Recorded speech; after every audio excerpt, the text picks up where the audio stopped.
Lautaro Martinez কি পারবে তার দলকে সেমিতে নিয়ে যেতে? আসুন ব্যাখ্যা করি। লাউতারো মার্টিনেজ এমন একজন প্লেয়ার যিনি ইন্টার মিলানের মেন ম্যান, একধারে ক্যাপ্টেন, মেন স্ট্রাইকার। তার যে ফর্ম সে যদি ক্যারি করতে পারে, আমার নিশ্চিত যে ইন্টার মিলান ভালো কিছু করবে। আপনি দেখেন যে বায়ার্নের ঘরের মাঠে গিয়ে তারা 2-1 গোলে জিতে আসছে। এখন সান সিরোতে তাদের ঘরের মাঠে ম্যাচটা যেহেতু, তারা তো অ্যাডভান্টেজ পাবে, হোম অ্যাডভান্টেজ পাবে অবশ্যই।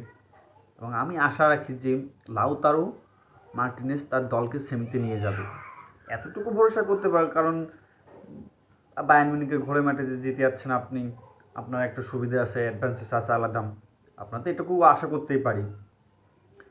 আমার মনে হয় লাউতারো ভালো কিছু করবে, তার দলকে সেমিতে নিয়ে যাবে অবশ্যই, এবং তাদের জন্য সবসময় শুভকামনা থাকবে।